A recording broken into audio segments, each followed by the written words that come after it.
I hope that one is also working. And now we are finally multi-streaming. Maybe I should explain what I'm doing first in Twitch before we actually get to the other stuff. I am planning on coding almost every day as much as I can. I still have some days where I wouldn't. For example, last week I was sick for like 2 days, and tomorrow I have work, so it's either I would stream late or not stream early in the morning like I do now. That's one thing. Second thing about the videos, just yes, I'll code every day. Giving my background, I'm currently starting my 3rd year in computer science. We did a lot of studying, but not really anything with the practical side. So this is where everything will be going. So we studied Java, but that's about it. I spent last year 3 months, I think, in total to study about Spring Boot, which is a framework for Java. Also JavaScript. Took me 2 weeks, I think, to study JavaScript. JavaScript was weird. Was very weird. It feels like I'm watching a slug. Actually, to give the analogy that I always get for JavaScript, and I haven't coded that much yet in JavaScript, so take it with a grain of salt. Java seems to be a bit more structured.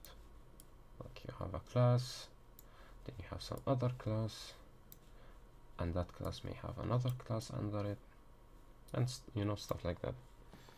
The syntax are very structured also. You know what data goes in the variable and what not. Now when you go to JavaScript, it's just this huge slime monster.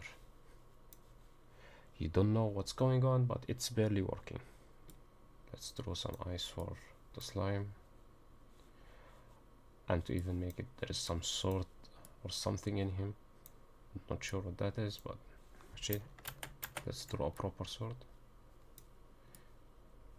It feels like a sluggish monster that have been like beaten up to death or something. Every time I touch my keyboard to type JavaScript, I feel I'm putting my hand inside a slime for some reason.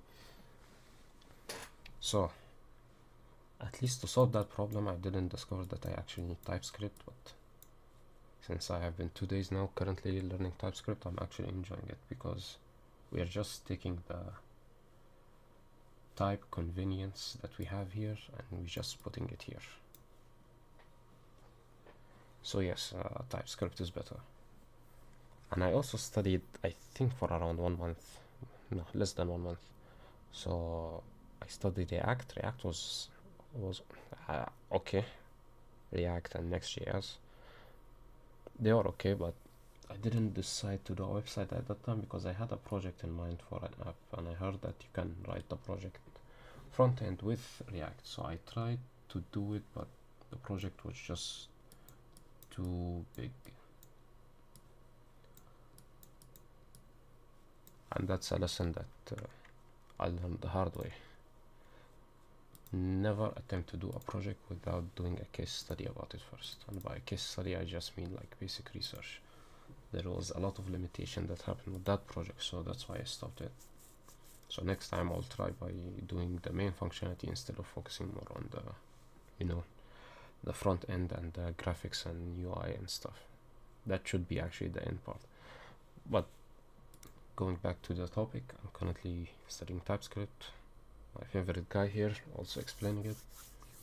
And the reason for going to the front end is because I was facing a problem when doing the back end. The problem was how to determine the return type for my methods, aka functions in JavaScript.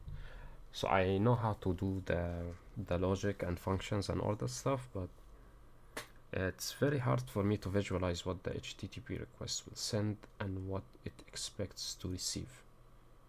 So in order to see that, I thought I might as well just study a framework. And since, according to one of my friends, it's better to just go with Angular, I think that's where most of the jobs actually go, not React. My friend just got his first job and he told me like React is good for small projects but not good for big projects. That's why Angular is a bit more bigger in that sense, and that's what I will be doing. So after that we'll actually be going back to Angular.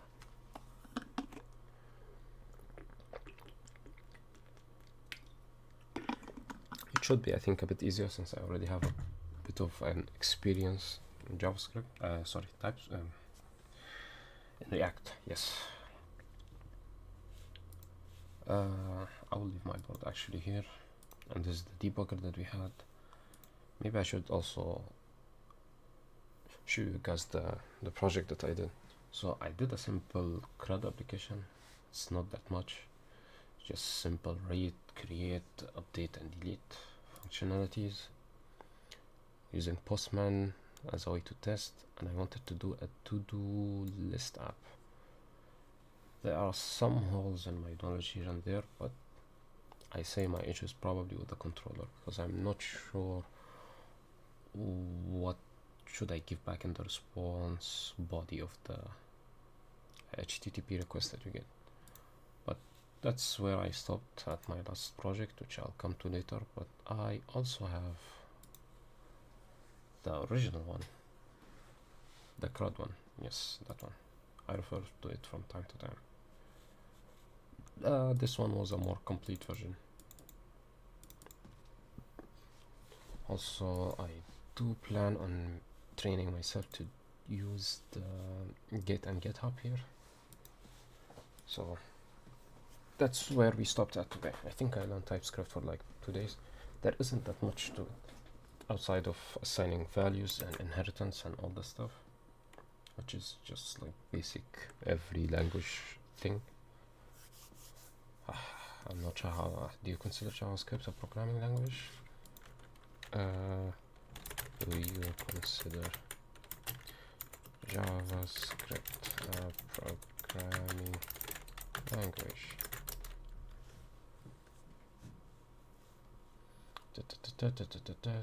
Oh, so okay, it's still what I mean compared to Java. I'm not sure.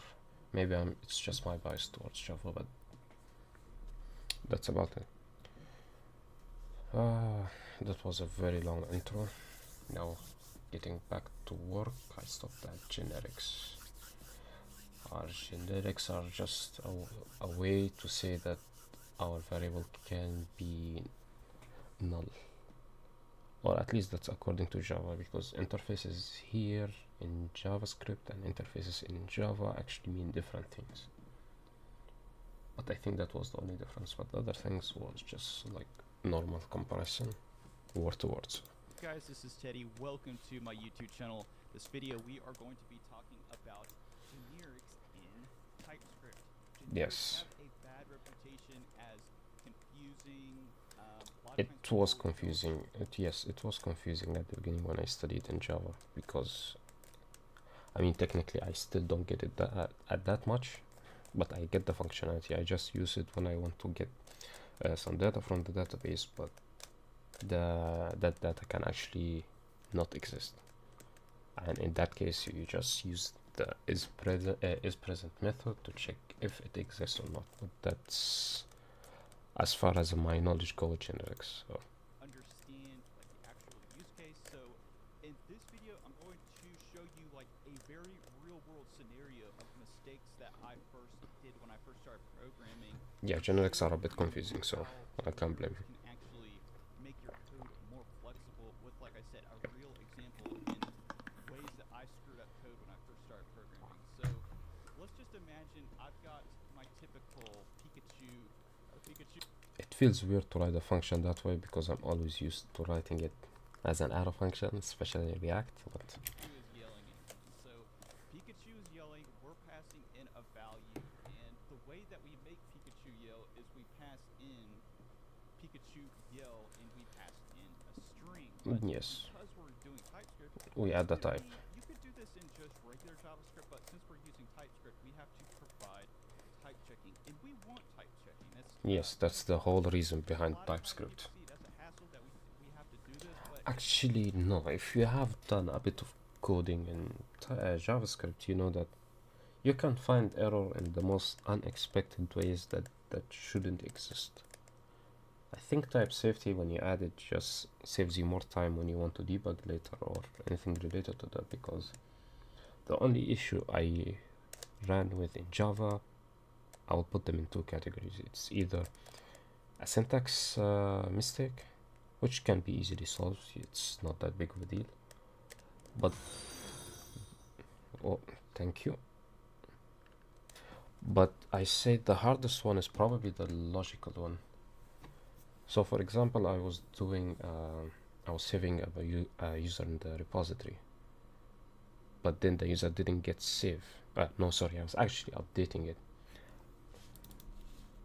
Let me check here to even show the example of what I mean. No, not that project, the other one. So I tried to update the user information on a project, even though, and what happened is that I don't get the updated value every time, and I discovered that the only reason was in the service layer. Yes, I just forgot to save the user. Where's the update one? Get user email by ID, create user, change email. Yes, I just forgot to save the user to the repository. I did everything that's logical, I just forgot that part. But in JavaScript, you don't know where the mistake is to begin with. It feels weird. It's either both the logical failure and the syntax failure just get combined together, and you're not sure what's the mistake that's happening in the screen.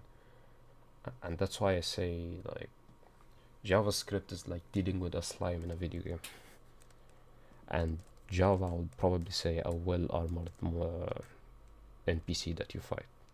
I prefer to fight something predictable than something unpredictable. And no, I'm not talking like the small slimes like this one. No, talking about big one, like Hans from Konosuba, if anyone knows him. But anyway, it's for our own good. And if you're like me and you write bad code, you automatically default to TypeScript because you kind of don't trust yourself. It's kind of bad saying that, but it is kind of true. That's why I choose TypeScript. But yeah, I think that's why everyone will choose TypeScript. We have to create Pikachu has to yell in different. Pikachu has to yell numbers. Pikachu has to yell objects.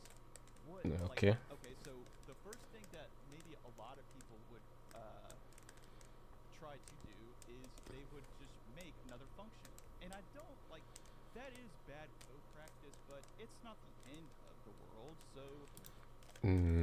So if you have a method or a function in this case that returns two things, not just one. Everything's Okay. going good and Pikachu yelled out number, but then you start realizing that you're starting to have to do this a lot. So you've got Pikachu yell number, then next thing you know, you're adding another one. And Maybe Boolean. Object and object also. You've got like a real problem on your hands. You got the same type of method, but written in 4 different ways. And you don't want to be that person that's creating all those functions and pushing that code into the repository, because that's going to make you look very stupid. Yes, it does seem stupid. I mean, if you have something repetitive in your code, then you're probably doing something wrong with your life.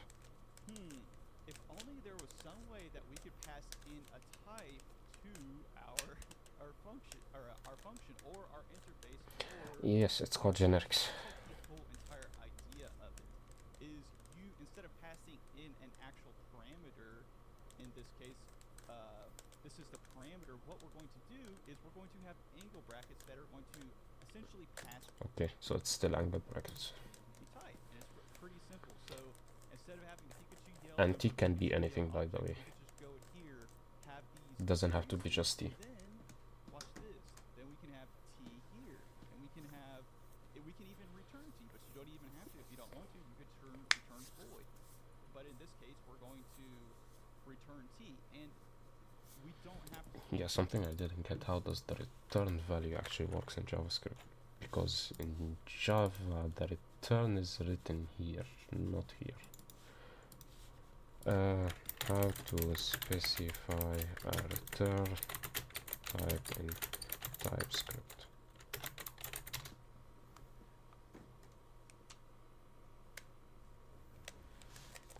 Returning a specific type, yes, you put a data type after the data type in the brackets. Okay.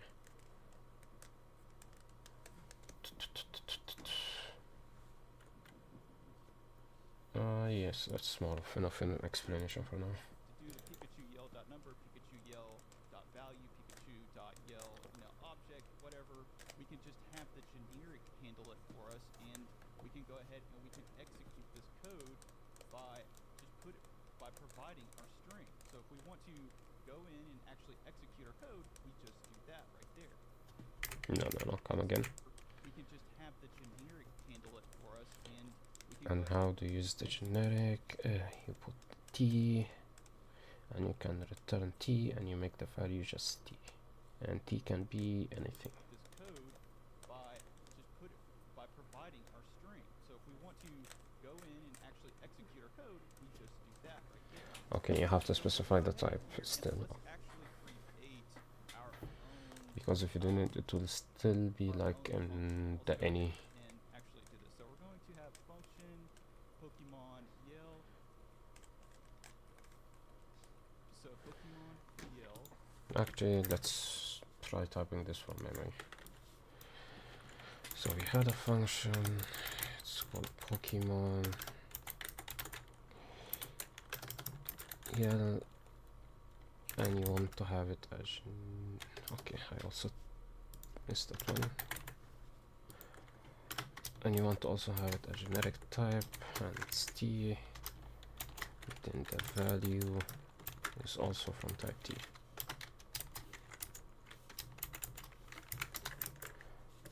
No one. And then we're going to have t. Then here we're going to have value dot t. So t here, and then return value. Return the value that we actually passed in, and this will work just fine. If we execute this, we can go ahead and execute. I forgot the return type. See, that's the difference. No, you just return value. In Java script, Java, sorry, you just return it as a without return, you will get an error immediately, just to remind you. Execute this. If we go const we'll call it PokeYell. So if we go Pokemon.yell and we pass in our string, and then we pass this value in right here, and this is correct. Still not sure about that part, what it means, but anyway, const Pokemon yell, and we say Pokemon yell again, and we specify the type to be, okay, I'm used to writing string as a capital letter, and then we pass, okay, that's the name of the variable. It doesn't have to be the same as the method, the function. And then we pass the thing, and we say here. Goes ahead and it works. Also, whenever we get a return value, this is very important. Whenever we get a return value, we get all of those extension methods, and it tells us exactly what those extension methods are once we actually return it. So we can actually get access to all this, stuff down here.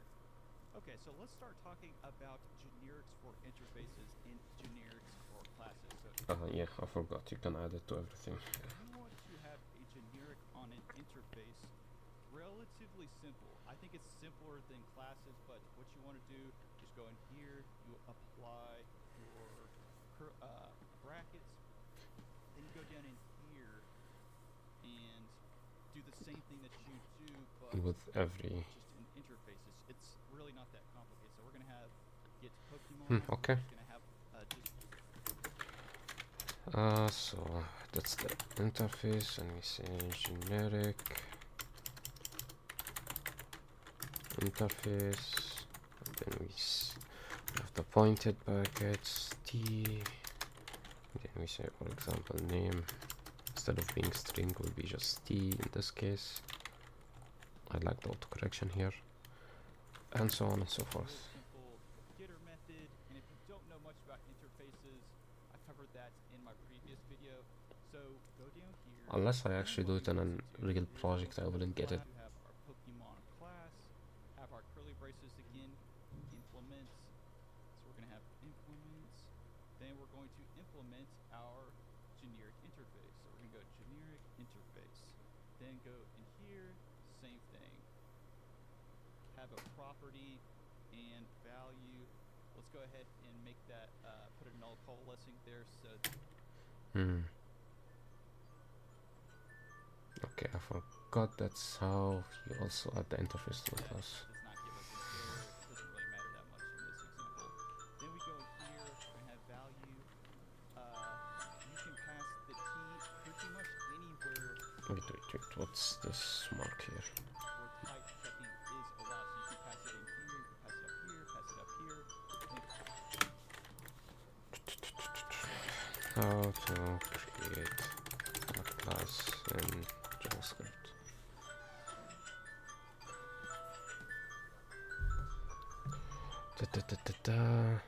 Okay, so you still pass a constructor like always. The greet. Okay. What does this mark mean in JavaScript? Okay, it's non-logical, but you use it with Boolean information if I remember correctly. You can go down here. Okay, he removed it, never mind. Go ahead and make that, put a null coalescing there so that it does not give us an error. It doesn't really matter that much in this example. Okay, no, I will probably need more explanation about that part. Here. Value.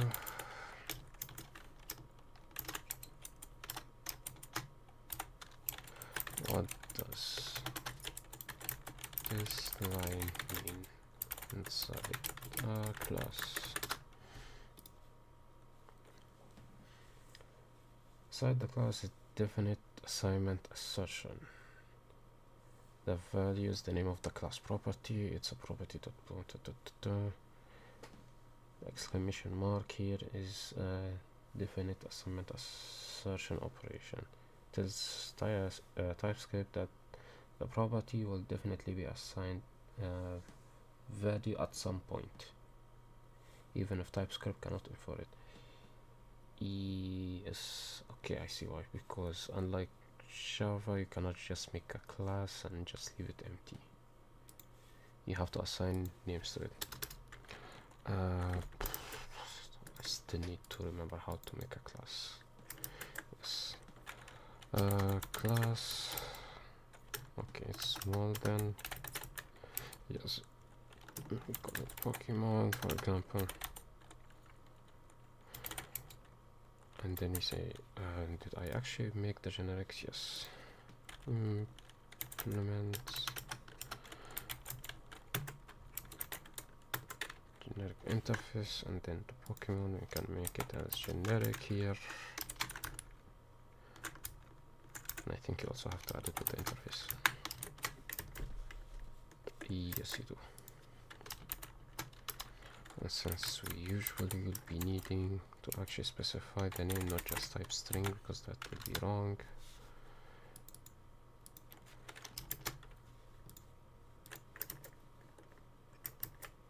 Just make it T. Okay. Then we go in here, we're gonna have value. You can pass the T pretty much anywhere where type checking is allowed. So you can pass it in here, you can pass it up here, pass it up here, then go down here, and same thing. So we're gonna go this dot value, and that is going to initialize the value once our actual. Why do I find that part especially more annoying?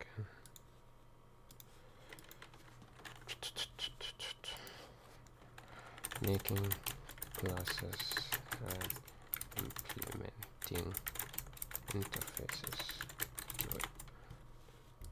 some reason I don't fully grasp it yet. class is created. And if you look here, we've got a red squiggly line, and this is because it's incorrectly implementing this interface, which essentially means you need to implement this interface. And we could go ahead and implement the interface. I'm not going to use arrows. I'm more comfortable with just doing regular functions with just the brackets, but feel free to use whichever that you want to. It really doesn't matter. Then we go in. Yes, there's multiple ways to type. Multiple ways to write functions.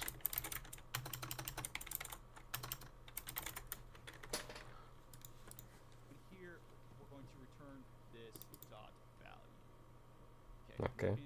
Awesome. So let's go ahead down here and let's test out our Pokemon Yale. Let's actually have them in one place so that we can actually see them working. Then we are going to go here, go down here, we're going to go, let's stop my Pokemon class, and we're going to new this thing up and also provide a nice little value at the Generics are complicated to actually use it in a real case scenario. That's when you realize how important it is. And it's actually a string, I'm sorry. So we're going to have a string. Let me see here. Expected one argument. What got? Oh. Got those two mixed up. So we're going to pass in Pikachu. No, say Pikachu. Yeah, we'll have to really research these two topics a bit more later, but Joker value. I was saying that word. Okay, we're going to go here and we're going to go ahead and launch this program. So let's go ahead and see what's inside of PokeYell. PokeYell, and it gave us a string back. Yay! And it also gave us all the type checking as well with it too. Okay, so we're going to go to my Pokemon class, and it's undefined because it hasn't been initialized yet. But watch what happens. Okay, so I forgot. I had to go back and I need to add the value here. I'll make sure to add the equals.value because that was a mistake and it actually caused the program. I'm used to that part, so I'll never forget. But what I'm going to do, I'm going to go back on it. Let's go back here. So let's go back and let's make sure that we are getting our actual value back. So we're going to go here. And our value is equal to Pikachu. You could put that okay. here. You could do this. So we go const Poke. These two things are probably part of the generics, just so that I don't forget the video, because I'll probably need to check on it again. Just so much new information to fully grasp at one time. My Pokemon class, and you can get that Pokemon, and it will insert it into that Poke value. So let's go ahead and Okay. double check to make sure. So we're going to go down here and get our Pokemon class, get our Pokemon value, and the function pulls out that value from our class. Okay, everything seems to work out just fine. So TypeScript also gives, instead of interfaces, objects, and among the other stuff, it also gives generics. Sure, why not? What's up, guys? This is Teddy. The alias, oof. This video Now this is a new topic. about type aliases, and you've seen type aliases whenever you see the word type followed by some type of user-defined word followed by an equal sign and an object symbol. That's a new. People who are not familiar with type checking and TypeScript in general, and type aliasing does not actually occur in most type check languages. It's Yes. very strange to see. So Funny enough. what does it mean? And let's just give a very real-world example of when you would use a type alias, and you will get it like in a second because it's not that difficult to understand at all. So let's just say we have a Pokemon here, and our Pokemon is an object type. So how would you exactly put type checking on an object type? Or any type Yes. in general? It's a pretty easy question. If you don't know, I'm just going to answer it for you though. So let's just say we're going to go down here, and we're going to have this Pokemon is going to have a type of name, and it will also have a description. And this description description will also be a string too. So if I were to add type checking to this, and I'm just going to say test. Not sure what the Matter two in dots if and I the were to brackets add, there mean. type checking to this, the manual way to do it would to be just go up here and type name and string. So that's one way to do Okay. it. And then I would have to go over to this one as well too. And write And string. I would have to type in description is equal to string as well too. Or user And interface, if I whatever remember I would correctly. assign to it would be what I would assign to it. But this is not a function. Keep that in mind as well too. Yes, it's just a Not class. function. What we are assigning is we're just creating an object. This is not a function. Keep that in mind. By the way, so you can have this really long type checking up here, but that would be very cumbersome and borderline annoying to have to go to every single Pokemon object that I want to instantiate and go up here and have to put all this crap in here. So what I do is I go up here into my type and I declare this, but I just do it within a nice neat little name. So what we're going to do is we're going to have the name is going to equal String.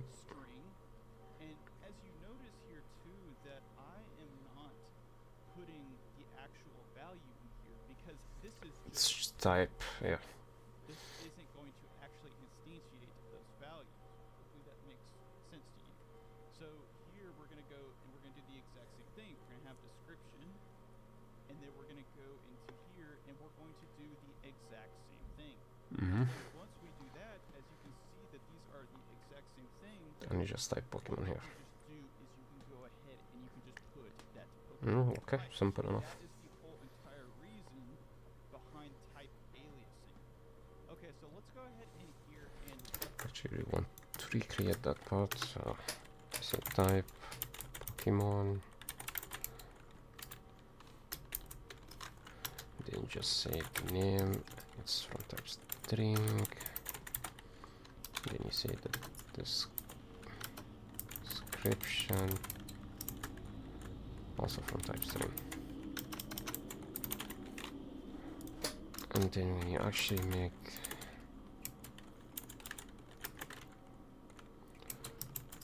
the thing itself, you just make it from type Pokemon. Not sure if we should actually call it the same thing or not. Then we say name. Pikachu, for example. Then description, we say lightning. Okay, it can have the same name, no problem.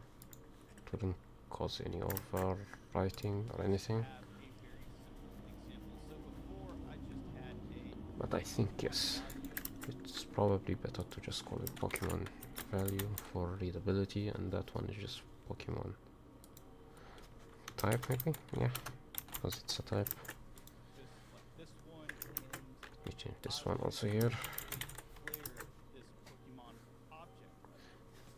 And what happens in this? So You can just call it that.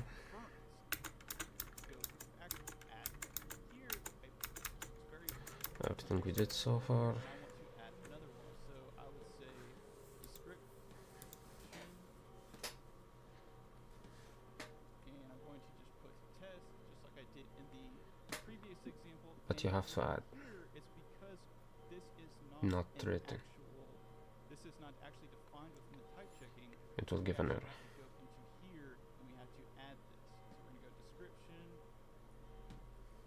Okay, is equal to type string. compared to generics is way easier. As you can imagine, this would get very cumbersome. So what I do is I go in here and I just type Probably have to revisit the generic just like video that. again. The type checking works, and we've successfully But of course not now. implemented type checking. Now let's talk about the differences between an interface and type aliasing. Good Truth be told, good they're question. actually incredibly similar, but here are the differences. I between never them. thought about that part, So, yes. Number one, you can combine type aliases. If you wanted to go into here and you wanted to say, just random variable and you wanted to have this is equal to type and some other types of points and points. So Or basically merging two types. Different ones, and you wanted to combine them, you could do that as well too. But not in interface, of course. Merge interfaces. So the same exact thing applies here. So you can't merge interfaces, or you merge interfaces, you can't merge type aliases, but with interfaces we have this thing called merging. And what you would do then, wait, so the merge happened in the interface or in the type? And they would just combine themselves. Okay, I need to clarify that part. Can you merge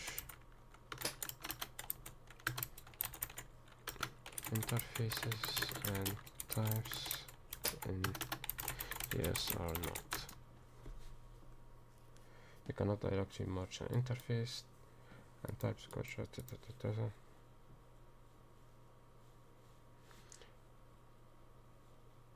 Okay, so you can merge both.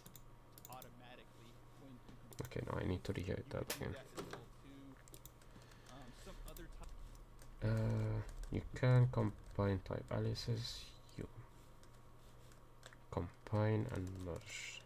Types of points in points. So if you wanted to have different ones, you cannot declare a union, intersection, or a triple with interface. I'm not sure what that is, but we'll see. And you wanted to combine them, you could do that as well too.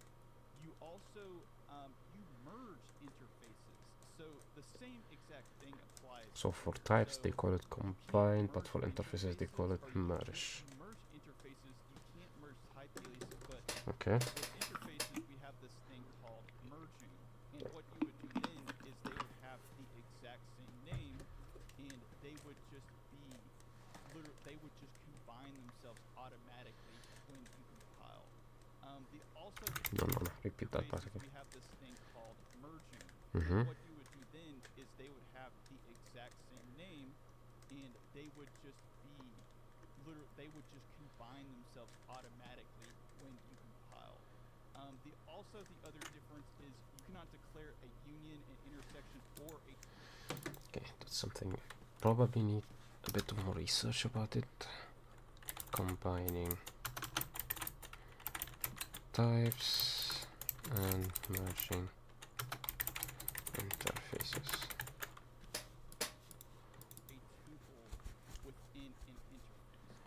I forgot what is a tuple. I probably researched that at some point, but I forgot it. What is a tuple?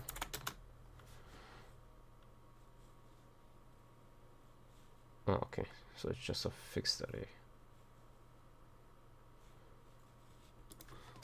So it's a fixed array.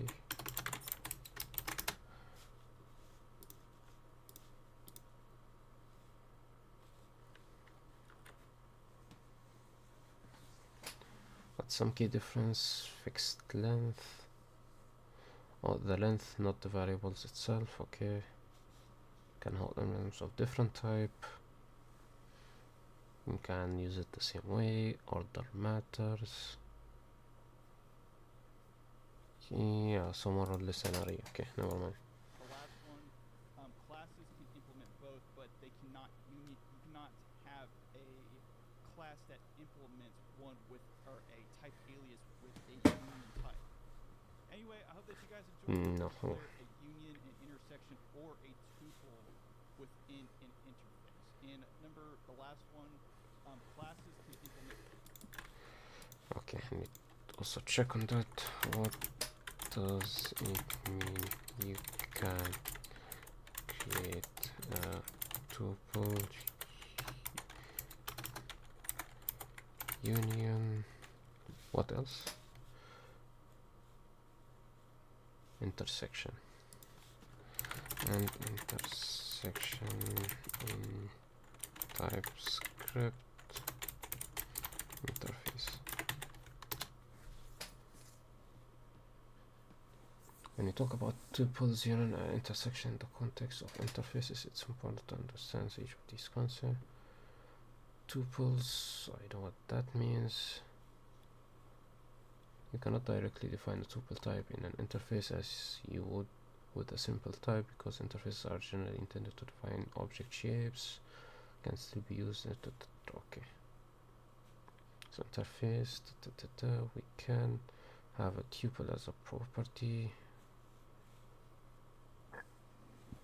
Is a property of the type tuple, but the interface itself isn't. Okay, so the interface itself cannot be a tuple. Well, I mean, it makes sense. It's reserved, I think, for the classes. Union interface. A union type in TypeScript means a value can be one of type or another. For example, string number means a value can be either a string or a number. I didn't know about. Problem with union in interfaces: you can use union types within interfaces, but you cannot directly apply a union to the whole interface.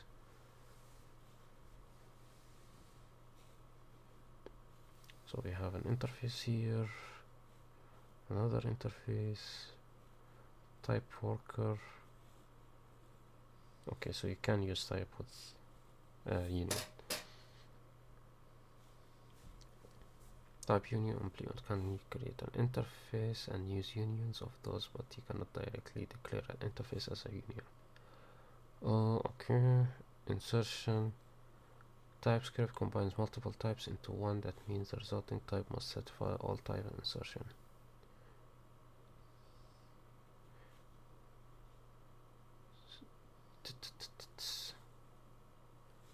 Okay, so yes, when you create an interface, you should fulfill everything here in the contract. We said interfaces are like contracts, but type seems to be more flexible as it accepts both. So intersections are like the and mark, and union is like the or mark. So and or. You cannot use it, the interface as an and or, but you can with. Okay, sure, why not? I get that part. Combining types and merging interfaces, I think. No, something like that. Both, but they cannot you cannot have a Interface itself. One with or a type alias with a union type. Anyway, I hope that you guys enjoyed this video. If you did, make sure to hit that like button. Make sure to hit that subscribe button. And okay. What's up? Finished 2 out of 5, 3 more to go. But I mean, the interfaces was way less complicated than the generics. The generics, I'll probably have to redo them again. Welcome to my YouTube channel. This video, we're going to be talking about the non-null assignment operator, sometimes called the exclamation mark in TypeScript. Yeah, he just used it in a video before, and I didn't get that part also. Why bank? Exclamation mark, bank operator, non-null assignment operator. Okay, 3 names. And it's very easy to spot if you've ever yes, it's the exclamation mark. Coding in TypeScript, C#, Java, you can always spot it by literally just an exclamation mark, and it's very difficult to understand because most people don't like. How do you get any context about what that actually is? And yes, how? I did kind of have a vague idea about it, but not concrete.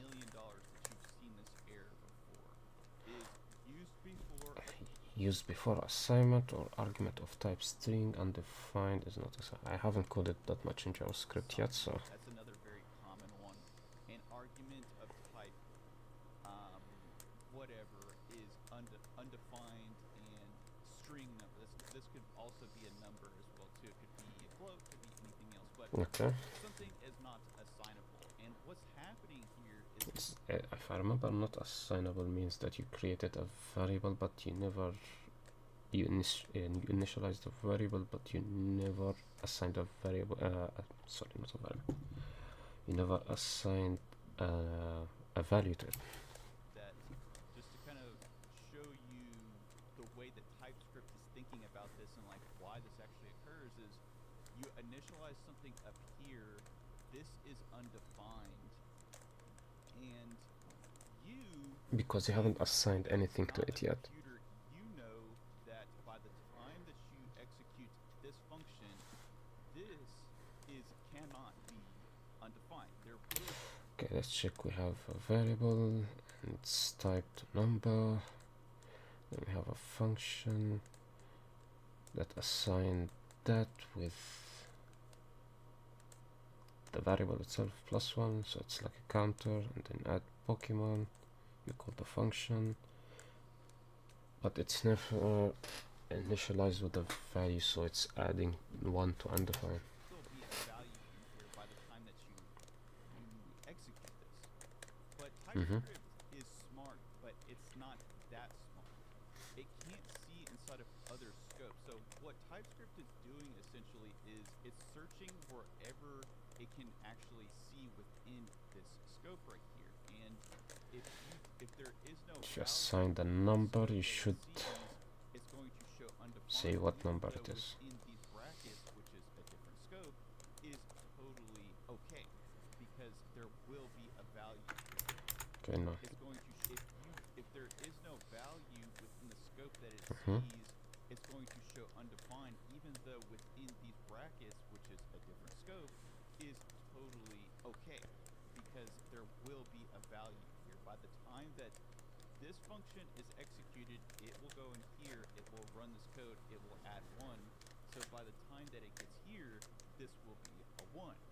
But once again, TypeScript doesn't know that, and you need, basically for this code to run without errors, you need to go up here, you need to put the bang symbol, and you need to tell TypeScript that this code right here is perfectly fine. And the way that you do that is with the bang operator.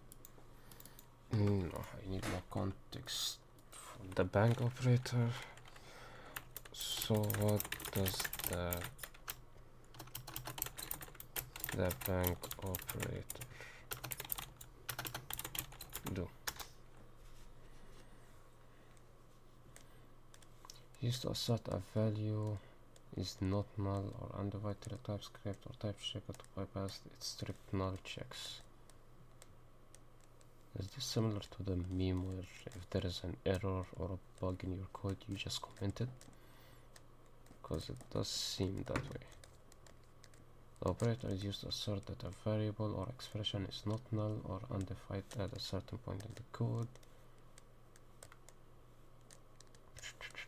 You might have a value that TypeScript believes could be null or undefined based on its type, but you know that at a certain point will in the code the value will be guaranteed. Okay, so because we know that this method will be called and there will be some type of input, that's why maybe. I'm just going to go in here, and if actually I'm just going to go in and put a makeshift bang operator right in here. It kind of looks bad, but for some reason my tablet is not letting me draw to or not letting me insert words. So just imagine me inserting that value inside of there, so I don't have to make this video over again. Okay. Anyway, that is going to be, actually let me just try it one more time. I'm just going to try it one more time. Okay, so that's it for the bang operator. If it doesn't, that is how you put the exclamation mark in there. So union types.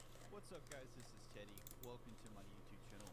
This video we're going to be talking about arrays in TypeScript.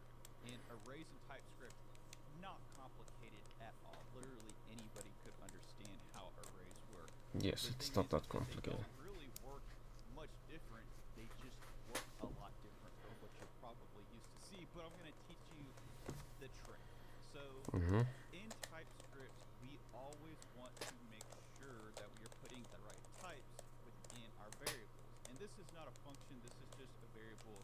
So if I just go into here and I just start putting strings into my array, just like I would in regular JavaScript, this is... If I remember correctly, in JavaScript, the array can hold as much or as many types as possible. It can be number, it can be string, unlike strictly in Java. where you would actually have like, for example, just numbers or just strings. Perfectly valid TypeScript.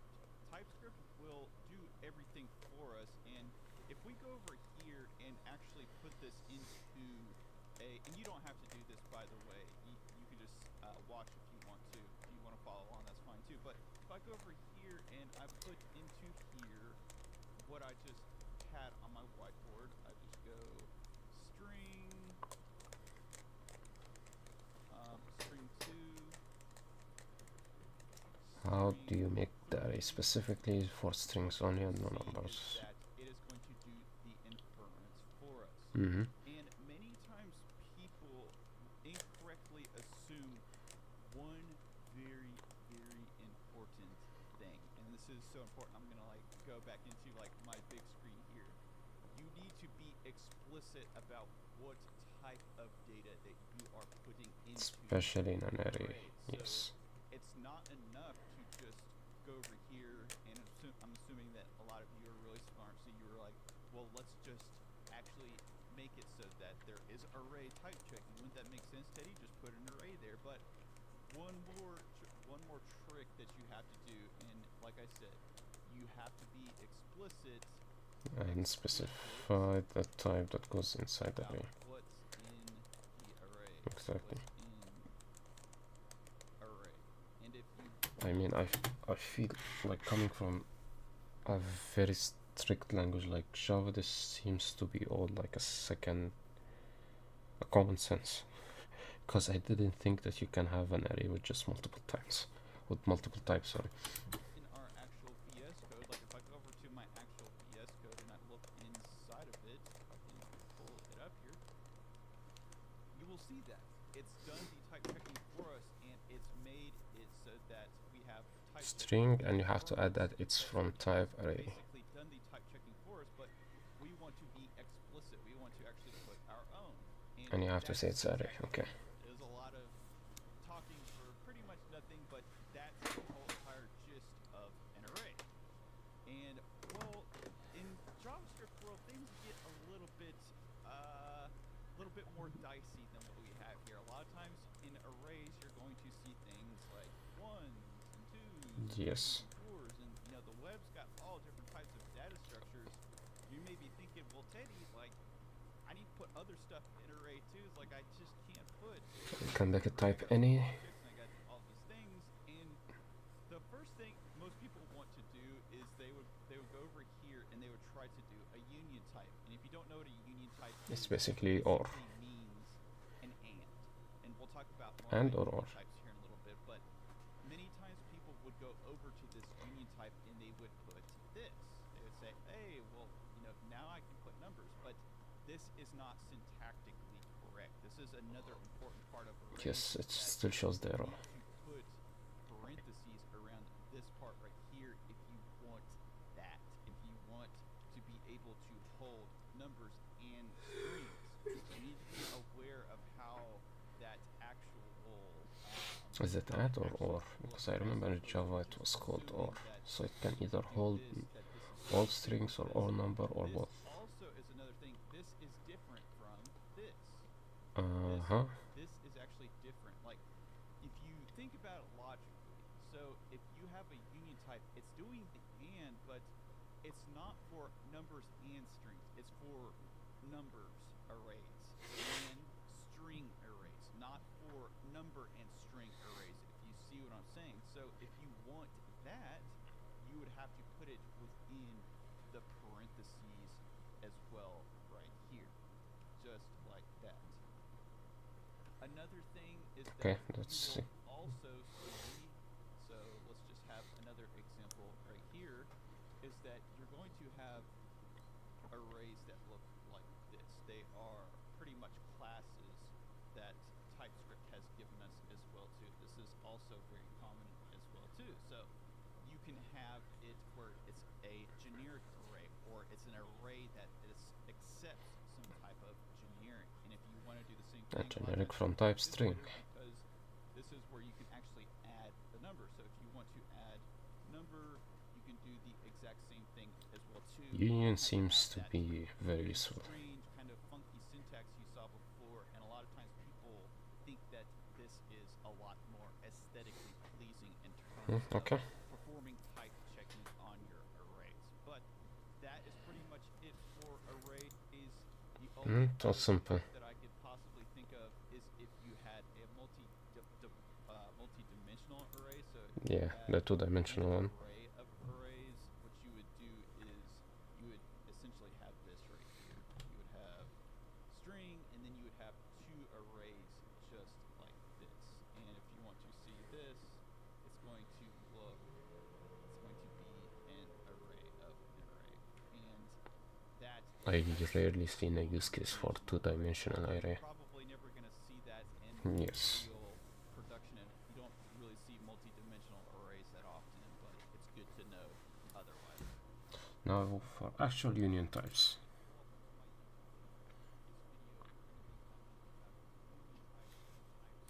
And I guarantee Seems to be a very interesting concept.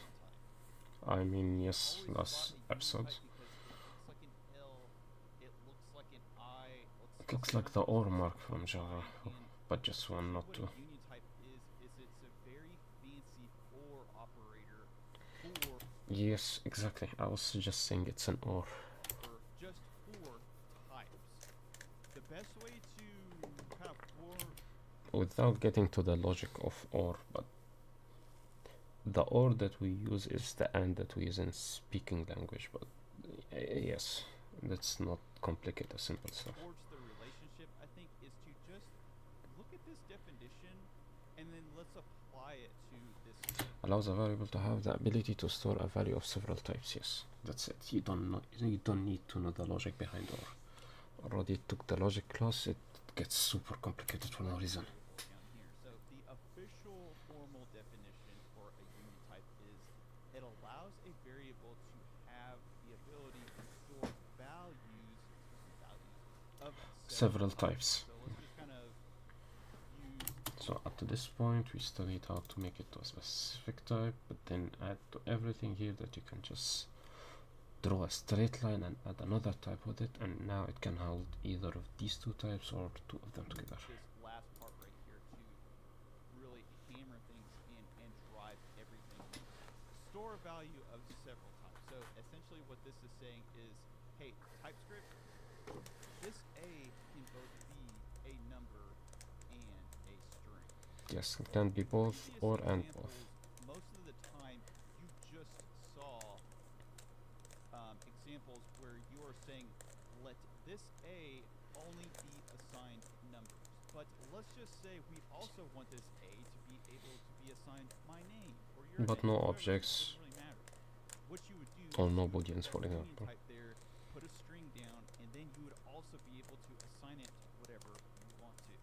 And this is really important because if you look here in Visual Studio Code, you've got this It has been a while since I saw the parse int. money, I need to research it again. I forgot what you use parse int for.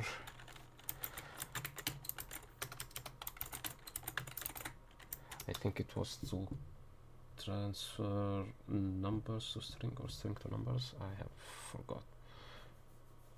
That parses a string and turns an integer. Yes, it takes the string of 21, for example, and returns it as a number. Okay. money variable. This doesn't really matter right now, but you have this money variable and you have this pipe operator here. And if you look here in this function, Wait, you call it a pipe operator? If you were to format bank account money, bank accounts. Yeah, it should be strictly number, but okay. But you get the picture. Like sometimes people are going to submit strings and numbers, and you need your TypeScript in order to be able to handle both of those. But Okay. you notice here that we're getting kind of a strange error. Amount of type string number is not. You're using a parser int that only takes a string as an input.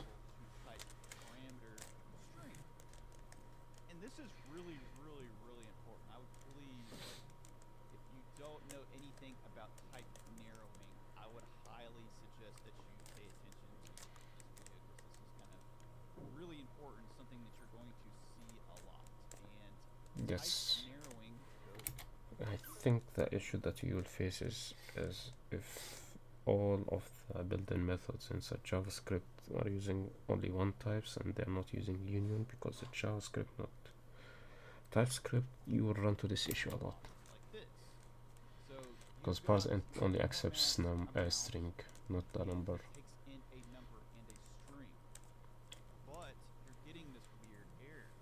Like type number is not, and you're looking at this here and you're thinking, you know, well, I made up for this. So like I learned union types and now, you know, I can add both.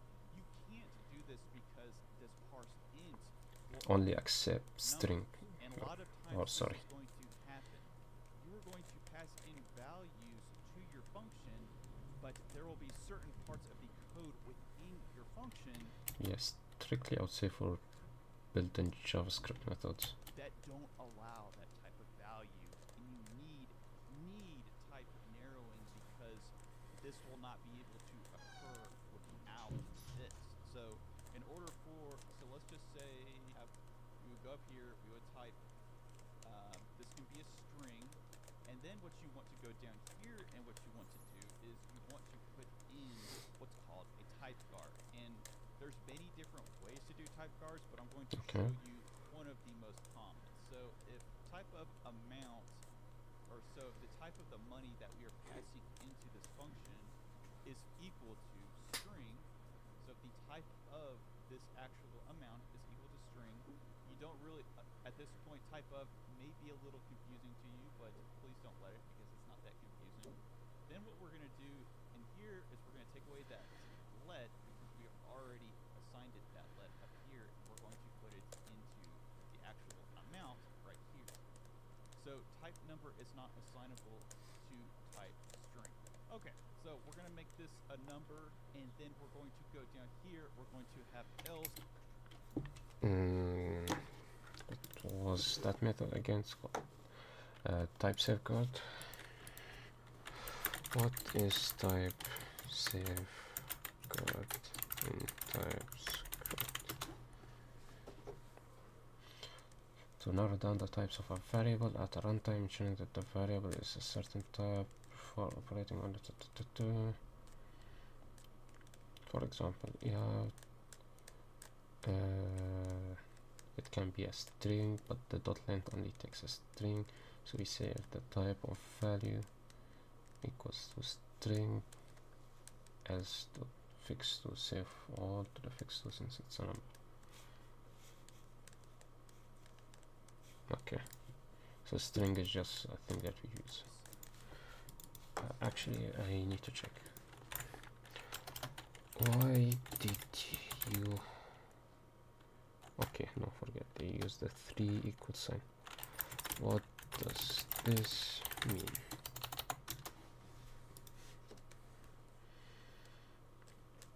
Check so that the two variables are equal and of the same type.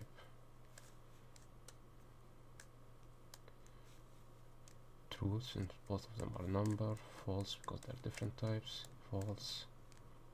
False. Okay. Explain it to me in the context of the previous example. Certainly, let's revisit the example. Not that one. The one with safeguard.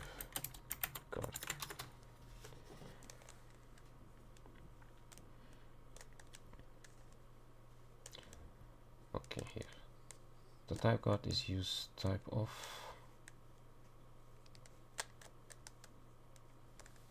Not sure what type of means, but we'll check that. Did he use type of? Yes, he did. Type of is okay. The type guard is use type of value equal to string. This helps TypeScript know that the value is string within the block code. Okay, what does type of means?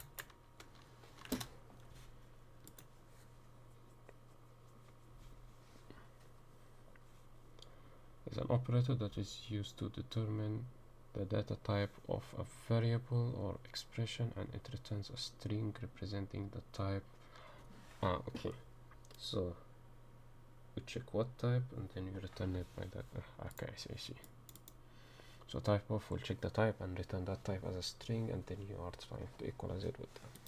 And then we're going to have the same thing. We're going to have amount is equal to. But I still need to check on the difference between 1, 2, 3, 1, 2 only. Money.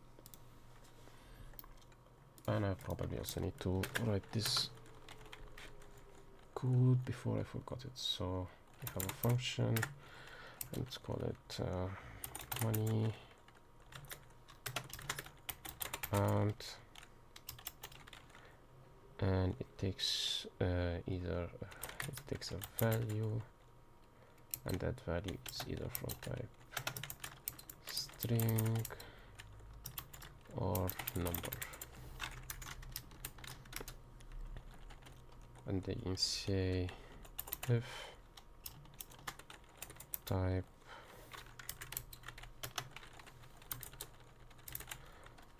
type of value is the same as the word string, then you say parse and and then you add the value.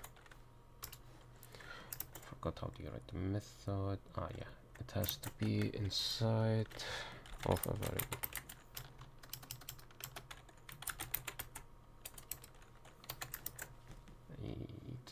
Yeah, we have to define the variable first, so we say let amount and we say it's a number.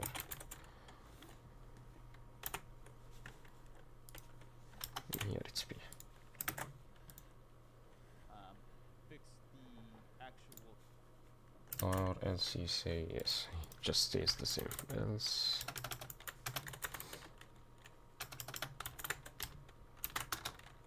we say the amount, also in this case its value, equals to that's what the money.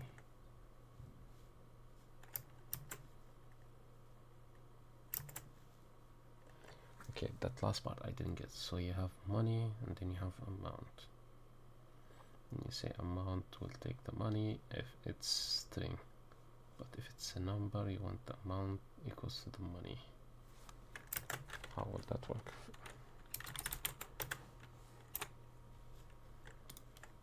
But you specify the amount as numbers, so Type. Wait, does the order of writing the union actually matter? I don't think so, but let's check. Nope. Is used before being assigned.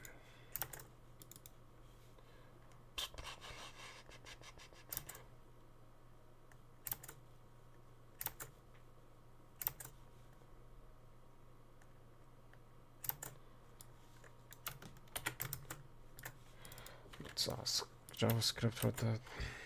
Sorry, ChatGPT.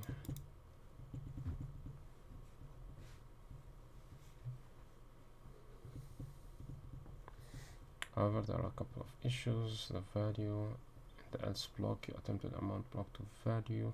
What value is a parameter and is expected to terminate with either a number or a string. Assigning a number to a value changes its type, which is intended behavior.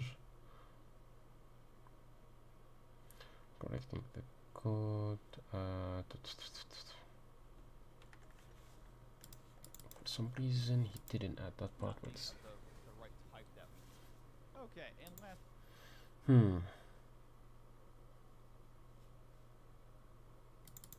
How is that different here from what I have here? Okay, let's change even the name to money.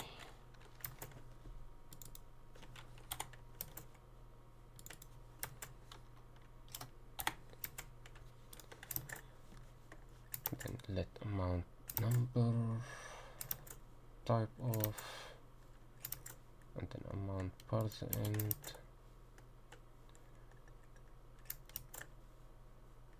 else money equals to amount. Okay, it's not, it's the opposite. It's amount equals to money.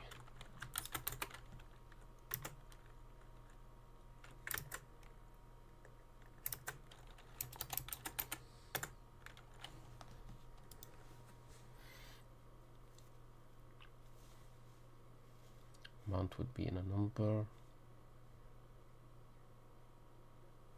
Okay, now I get it. So you have the parameter will either be a string or a number. In case of its string, we'll parse it to a number, and if it's a number, we will add it to the variable that's already a number, and then we return amount. Okay, I see how it is. Last but not least, we need to make sure that this is working. So what I'm going to do is I'm just going to go in here. I'm going to run node build and run the JS file. Also, make sure that you build it beforehand. You can run the TypeScript compiler. So you have the union and safeguard thing using the type of. So the key here is the type of with else if statement with assigning the one of the two types as a variable above it. Beforehand, or you can run it through the debugger, whichever Oh. one you, but I'm just going to go ahead and run node build app.js, and we've got 4, so our program is working as intended. Anyway, I hope that you guys enjoyed this. If you did, make sure to hit that. Yes, I think now we are finished with the TypeScript. I might not go as much deep into Angular today, but I just want to do the installation on folders first. This is Teddy. Welcome to my YouTube channel. This video, I'm going to be kicking off the Angular course. People have been asking for the Angular course, and I'm excited to make it because I'm excited to code. I'm excited too, but not for today. Philosophy on software development. You know what the best software framework, whatever it is, The one that brings money. is the one that pays you. And Exactly. still to this day, it's not the coolest, it's not the new, it's not the hot buzz, it's not React. I know that everybody wants to code in React right now, but there's still tons of Angular jobs everywhere. And I talked about it a long time ago, but even still to this day, Angular puts food in people's mouths. If you just need a job and you're a self-taught developer, Angular is going to be perfect for you because there's no competition and there's still a tremendous need for Angular developers in the enterprise world, especially. Enterprise pays a lot. So once again, .NET and Java are in kind of that realm too. .NET and Java are Java is and Angular it's fun because it gets rid of a lot of repetitive code actually. Smushed together, you've got a recipe for a really high-paying job. I am still a .NET Angular developer.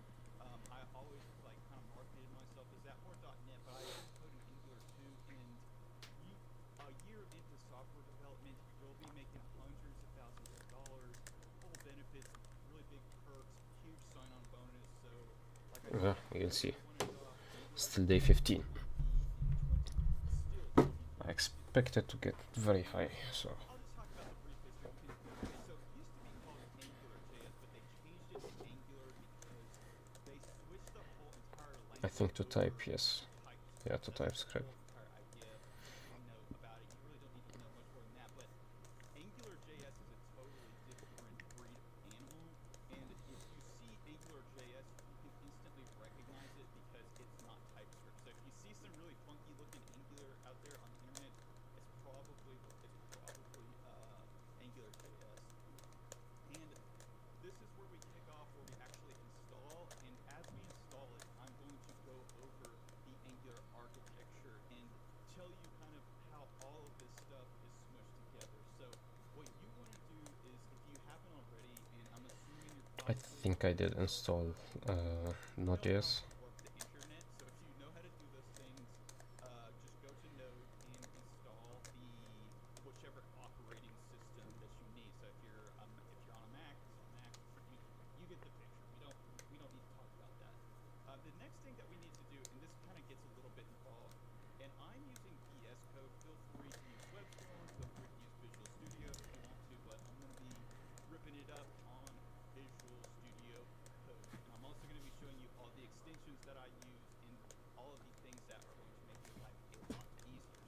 Okay. Getting a little out of breath here. I'm just gonna try. Same. Catch my breath for a second. So first, what we need to do is we need to type this into the command line. And I think I already have TypeScript installed.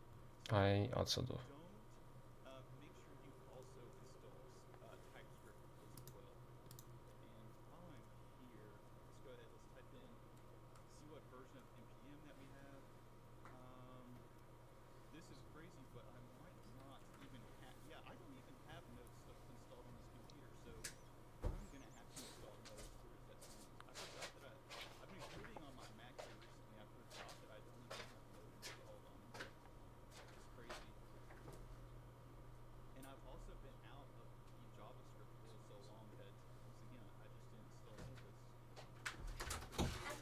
Okay, so we're gonna go through. Okay. That's installing. Now what we need to do is we actually need to install Angular. And once you have it installed, you have this thing called npm. Once again, I'm sure you. So I probably need to get rid of this directory. So new window. Let's get rid of that one. Don't save. We get the command.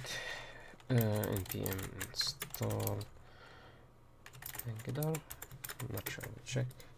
Understand what npm is if you are watching a Angular tutorial, but what we need to install globally is the Angular CLI. And /g. Okay. G then at Angular CLI. I believe that TypeScript will be included as well in this, but might not, so we might have to actually go back and install TypeScript. Okay, sure.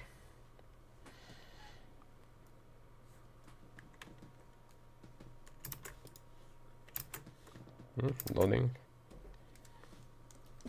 so TypeScript is installed. Now what we need to do is we need to post this command right here. And if you're actually wondering like what I am looking at, because I'm actually following this tutorial, I'm going through the docs and Yeah, might as well just open the docs. Angular. The installation. Okay, it doesn't say here that we need that command. it says here that you want to, and I've actually encountered this before. If you're in PowerShell, Windows, you want to execute this right here, or else you're gonna get some errors. I think I did execute that in one before.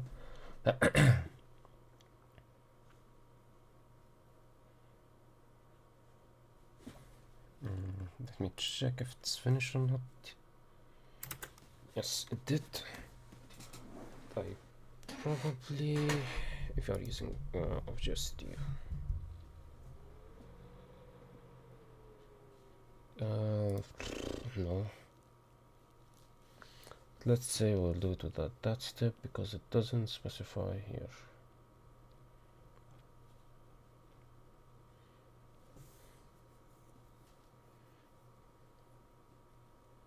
Text editor, terminal. We did that part. Let's say it's an integrated terminal.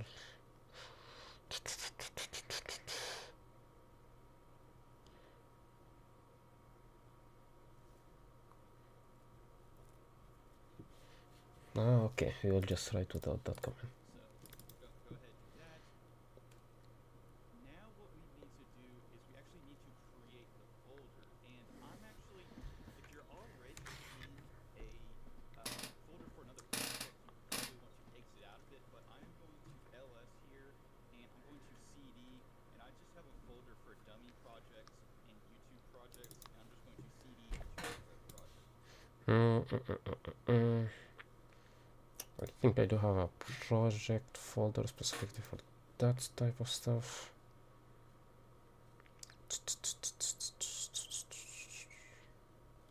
I think it was in the desktop if I remember correctly.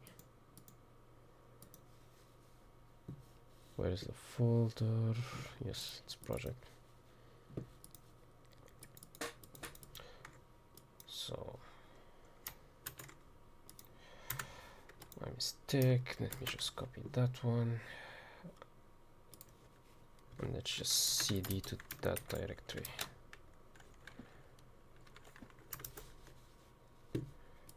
I took one video inside Linux course just to see how it works, but it appears to be very useful. Let me just get off all the unnecessary things that we have open here. Oh yes. Since now we are currently here,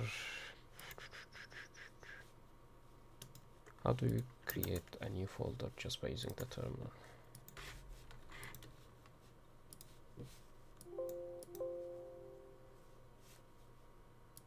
Yes. How to create a new folder, just using the terminal.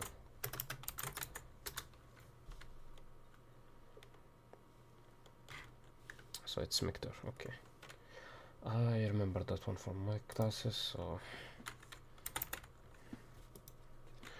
Mictor, and we will call it what? Angular. Let's check if the file actually got executed. Desktop.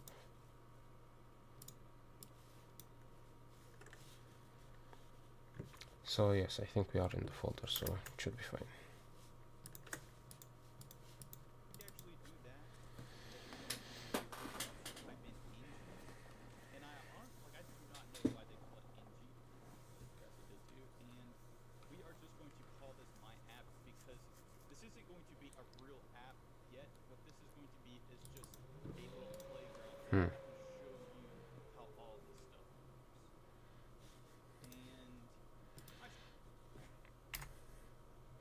Ng new, and then you say the project name. Okay.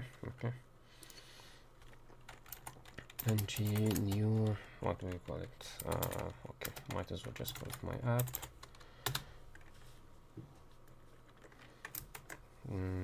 Probably I have to click yes.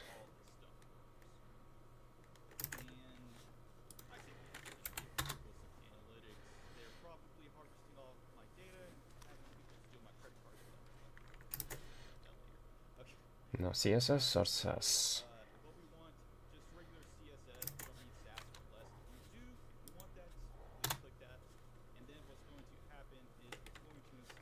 Yeah, sure. Yes.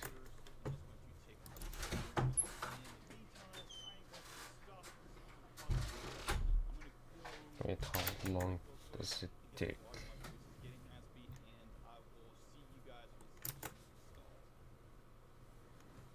Yeah, it takes too long.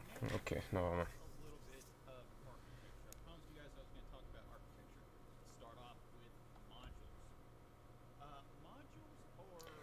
Actually, before we get into the architecture and other stuff, I think I'll stop it here. That's enough. Next day we'll probably do Angular. So that will be it for today, and see you next time.